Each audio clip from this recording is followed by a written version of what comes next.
You're listening to the WBT Podcast with Micah Lodge. Listen to all of our podcasts at www.wbtpod.com. Stay informed. Let's get started.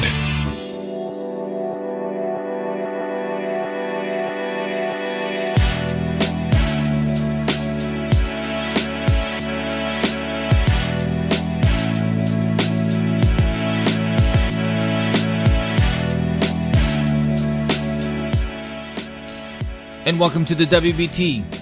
This is Mike Lodge. So our conversation today is going to be about California and the gig economy that they're trying to destroy, in which they have destroyed under a new law called AB5. Be right back. This is brought to you by Lodge & Co., a business and tax advisory firm where your success is our goal.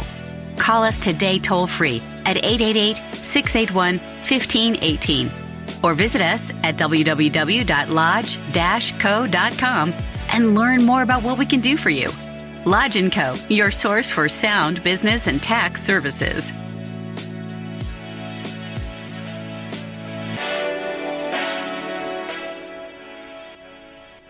Now, a name that you should be familiar with in California, she's an assembly lady, and her name is Lorraine Gonzalez. And she is so far out there that she is a nutso. I'm telling you, she is an absolute nutso. She created this law called AB5, which was supposed to attack like individuals that are working for Uber, Lyft, other companies that are technology companies, but uses people to deliver food or drive people around. And she wanted to make them all W-2 employees, so they got all the benefits that she thinks they should get. So now, gig employees are people who want to work whenever they want to work. It's a part-time gig for them. Some make it into a full-time because they learn that they can make money, and so they turn it into a full-time business. But what she wanted to do is say, okay, you guys that work for Uber driver, I really want you to become an employee because there's so many of you that the state can get more taxes out of you. That's basically her whole goal, to get more taxes out of Californians. So gig people, G-I-G, gig, who have these side gigs, these side jobs, report their income correctly. They get a 1099. They file it on a Schedule C. They take all of the car expenses and deductions and everything else. But under her thing, that all goes away. They no longer become a 1099. They become a W-2, which means they can no longer take the deductions of the car expenses, the driving, the gasoline, because the federal government doesn't allow it.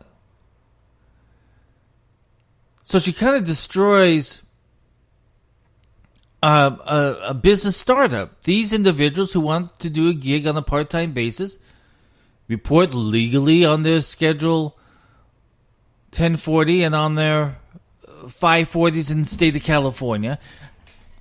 So what she did, though, is she even went further. Okay, let's not just attack other people, but let's attack people like rideshare and delivery services, Uber, Lyft, DoorDash, Postmates, truck drivers, heavy-duty trucks, Amazon delivery trucks, some tow truck drivers, companies, janitors and housekeepers, commercial cleaning services, health aides, nursing homes, assisted living facilities, newspaper carriers. The author agreed to delay some of this, but it's taking effect. Unlicensed manicurists, licensed manicurists, and the list goes on. Land surveyors, campaign workers, language, it goes on. People who do court transcriptions. I know so many court transcription people who have lost their jobs because they can no longer run their business as a transcriptionist. They can't do it. Because now they have to be a W-2. So all of these transcription people have gotten rid of a whole bunch of independent contractors. So she literally took she took a industry, Uber's driver and those kind of people, and attacked a whole bunch of other kind of people. Now, there are some exemptions, which I'm fighting at the moment. Doctors, physicians, surgeons, dentists, podiatrists, veterinarians, psychologists, some licensed professionals like lawyers, architects, engineers, financial service, insurance broker, and there's a whole list that goes on of exempted people from this law. However, in the group of non-exempted for physicians and doctors and everything, under the business code that they are stating that supports this, they've missed a whole slew of individuals that are being hurt so badly. Physical therapists, occupational therapists, speech therapists, respiratory therapists. A lot of these individuals, and nurses also, are all in this business code under Section 500 that they quote. Those professions are in there also, but they only chose just the doctors. But they didn't choose the other professions that are also working out there on a consultancy basis. There's a lot of nurses that consult to skilled nursing facilities, or they might consult to a doctor's office or a home health agency. They might consult physical therapists who go in on the weekend when things need to be done or when people are out on work. But they work independently. But they're contracted. Some of them might only work 1 hour a month. But Lorraine Gonzalez wants every single bit of that penny. So she exempted just the doctors, but none of the other medical support staff that are licensed by the state of California, who have to carry their malpractice insurance, who have to, and the list goes on. They are running their own little private consulting companies, and there's nothing wrong with it. That is what entrepreneurship is all about. And sometimes they become big organizations. Sometimes they begin hiring other individuals to support them. So the question I sent to Lorraine Gonzalez yesterday, and also to the California Labor Board, what about all of these other medical support people? They should be exempt from this too, because they do exactly the same type of business as the doctors do. Why would they not be included in this exempt portion of the law? Honestly, the law, the AB5, is written so badly. They wrote it in so much haste just so that they could start bringing in more revenue from these people, that it's so badly written that it's missed a whole classification and reclassification of people that are going to hurt their livelihoods. I have heard from so many writers from Hollywood and abroad saying, gosh, we can no longer write scripts. And you know, the problem with when you're writing scripts and you're writing dialogue for movies and television, those shows don't stay around very long. So the law states that if you're writing more than 30 things for one company, you become an employee. In Hollywood, you might write for 30, but only 5 get shown. Because that's how Hollywood works. You might write for 30, but they may never get shown. You may write for 30 magazine articles and only get picked up for 1. I'm very frustrated about this whole law. I mean, honestly, Lorraine, you know what Lorraine Gonzalez is now focusing on? If you look at her webpage, the question that she's asking people, should virginity checks be legal? And then she has another thing about diapers. Why is the government getting into that? I tell you, California has become such a socialist country that it shouldn't even be part of the United States, I think, anymore, because they do not think how the other 50 states, the 49 states think. AB5 is such a badly written law, and I've still not gotten any responses from any of these government people. Not one single response. Zero. Not even the response to tell me, oh, you wrote to the wrong address, or anything like that. Now, I wrote to Lorraine Gonzalez's chief of staff, so you would think that he would have the ability to respond or refer me to somebody else. But it sits there, probably in his in-basket. He's probably even deleted it by now, because he doesn't want to respond, or they don't want to respond to all of the errors of that law. It's hurt a lot of people in California. And I can understand why people are moving out of California. I can understand it 100% because they want to control every person that works in that state. They don't want them to build their little side businesses. They don't want to see any success. They want them to be under the thumb of Lorena Gonzalez, Gavin Newsom, people like that. AB5 should be repealed, and I think there's a repeal process going on right now. Now, the truckers are smart. The truckers, they went to court, and the court said they have to be exempted. Because so many truck drivers drive as independent contractors. They own their own truck, and they're driving independently. And they may do a whole bunch of jobs in a single day for a whole bunch of different companies. So, where this has put us, well, it puts us where the state of California has now attacked small business. Big time. AB5 attacks small business. It attacks those individuals that want to work on the side, that want to have a side job, and be responsible for the taxes at the same time. But the the state government wants to make sure that they get their hands on their money immediately. So they want everybody to do a W-2. And they don't care if they've got business expenses against it. They don't care about that one bit. Because they want that tax money. That's what a socialist country is all concerned about, is tax money. Tax money and spend. Tax money and spend. California has got to do something. And I hope that Californians stand up and rise up and say, hey, we want this AB5 repealed. We want it off the books because it's hurting so many different people in California who survive off of that extra income.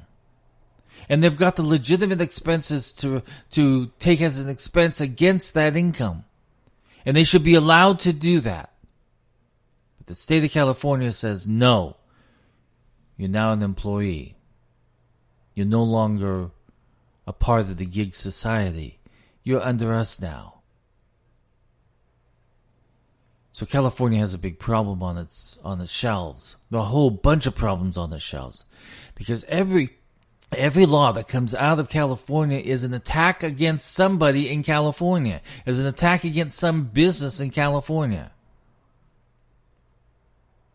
So that's why you see such a mass exodus of people moving out of California, because there are a lot of people who work gig jobs there.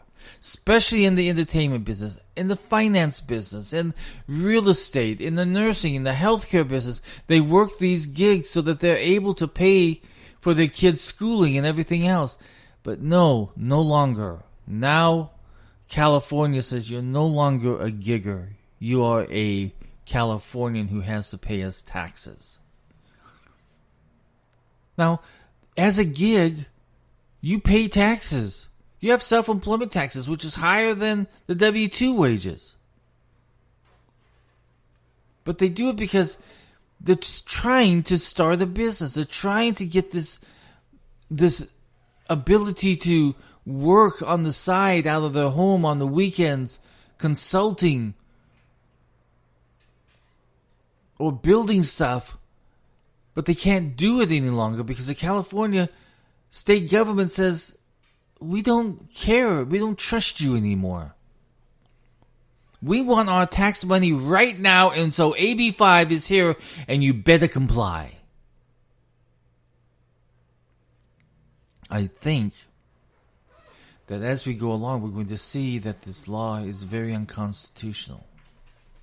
It goes against the society that we've been brought up in, that we have the right to create businesses, even if they're part-time businesses. If I can show that I've got income coming in and I've got expenses against them, and I file it on a Schedule C, or I form an LLC or a C Corp or whatever entity I choose, I'm starting a business, and this is my business. But stay out of it, California. So California has to do something about AB5, and I hope that each and every single one of you will go out there and tell your members of the Assembly and of the State Senate, hey, you've gone too far. You have done it now. Because you're now into the livelihoods of Californians. And we want to start our own businesses, but we can't if you're going to continually ram things down our throat that stops us from doing it, like AB5. AB stands for Assembly Bill number 5. Californians, take back your state. Come on. Get a little gumption here. Get a little guts. Get some drive inside your heart and some love for your state. If you want to change it, change. Change the people who are making the votes up there on these stupid laws. And there's some other ones coming down the road. By the way, all of you who have a business, and if you have 5+ employees, you now have to provide them by law with a sexual harassment class. You have to do it. You have to do it. That's the law now. Now that's another added expense of finding these classes out there, or buying tapes, or buying these educational tools to train your people on sexual harassment. Every single day, the state of California creates new laws, new regulations that places a burden upon small business and places a burden upon the California resident. I hope you realize that. You need to start doing things that make a difference in California and help Californians and not hinder them. Not attack Californians, but help them grow their businesses. California has always had this problem. Even when we had a Republican governor, Wilson, we had all of these laws that have been created.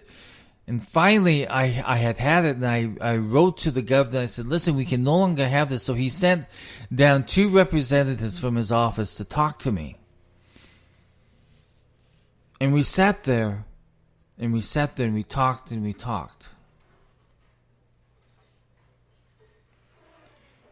But nothing was ever done. Because there is a mentality once you're in government in California that now you work for the government. You no longer work for the people. You are now the law and the authority in government, and the people's voice or the people's concerns mean nothing. And that's what has happened in California from way too long. For way too long. The only time that they ever had some guts is when they removed Governor Gray Davis, from office. That was one of those times. In fact, I remember going to church in Beverly Hills at the Good Shepherd. And he would go to church there. No one would ever talk to him. There was still this hate for him because he was so far to the left.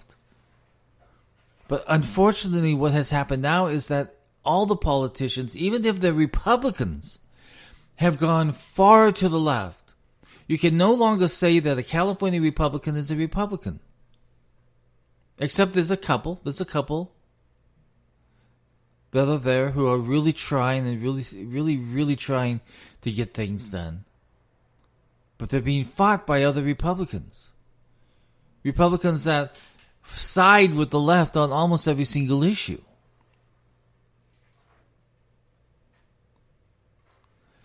So Californians, you have got to have some balls here And you have got to start removing these individuals who are trying to do harm to you in the state of California through more regulations and more laws. More mass confusion. On AB5, everybody is so confused as to what they're going to do. Some people have said, I'm just going to ignore the law. Other people are trying to change, but they don't know who to change in their companies. Because there are some listed in these companies, especially in the healthcare industry, that are exempted and others are not exempted. So who becomes a W-2 and who becomes a 1099? It is so badly written that whoever wrote it, well, I know who wrote it was Lorraine Gonzalez, did not think about the people of California or the people who were gig assignments in California. Instead, what she wanted to do is attack Uber and all these other big multi-billion-dollar companies, but what she did is she attacked the small guy. And the small guy, the individual who files a Schedule C, who shows his 1099 income in his expenses by law is how he should, has been thrown to the side, kicked to the curb by Lorraine Gonzalez. So if you want change, you have to remove people like this individual. Unfortunately, what you're going to have to do is you're going to have to remove the entire assembly and the entire state senate. Because they are sitting there on the taxpayers' money. I was surprised. I looked at a state assemblywoman's staff. She has 4 staff. Now, an assembly job is supposed to be a part-time job. It's supposed to be a gig job. They're not supposed to be there all year long. They're supposed to go only up there during session, and that is it. But no, now they have officers, they've got staff, they've got analysts, they've got attorneys, it has become a multi-billion-dollar industry to be in government. That's not how the state assembly and legislature was supposed to be run. Lobbyists flood Sacramento with billions and billions of dollars. It's the most lobbied state in the nation. Lobbyists are in there on the floor. People are going to weekend retreats paid for by the lobbyists. They go to these seminars on how to become a better lobbyist, a better politician put on by the lobbyists. California politics is way out of control. You not only have it at the state level, but then you have it down at the county level, down to the city level. It all operates the same way. All spending California tax dollars ridiculously, stupidly. I encourage every single one of you, if you really care about Californians and if you really care about small businesses and those people working the gig economy, that you need to start doing something. You need to start enacting change. Take away all of these regulations, and you will see a state that will flow in business. But as long as business is being hit every single day with a new regulation, a new requirement, you will see a lot of companies continue the exodus the state of California. Now, I was born in California, so it's my home. But I had to leave also because it became too complicated to support my clients there. It was just too complicated. It's better to be in a state like I'm in Florida, who is pro-business, doesn't have a state tax, is very conscious about how business is so important to their communities. That is the state that you want to live in. California could be that same state, except you let it become a socialist state. You let it become a government state instead of a state that's run by the citizens and controlled by the citizens. Again, I say it again and again, that once they become elected to a state office there are a few that are not like this. Few. You can count them on one hand. But once they become elected to the assembly and to the state senate and elected to the governorship, it's no longer about the people. It is about their power and about what money they can make out of the job. It's all about them. And it's all about having that control. If you're a socialist thinking politician, it's about having that control over you and me as we try and run our businesses, as we try and run our families and our households. They want more control. So I encourage all of you in California to stand up today. Don't let it happen anymore. Start pounding on your legislators. Let them hear your voice. And let them know that you are willing to make changes in your vote to get people in there that are going to work for you instead of against you. This is Mike Lodge for the WBT. Listen, if you have any comments or questions, send me a text at 818-252-5682. Again, that's 818-252-5682. And I will try to answer any question or respond to any comment. Once again, this is Mike Lodge. I'll talk with you soon. Thank you for listening to the WBT with Michael Lodge. Join us again tomorrow as we explore more about business and taxes. Follow us on iHeartRadio and go to our podcast website at www.wbtpod.com and listen to all of our podcasts and read our blogs. This podcast is produced by Michael Lodge, fully focused on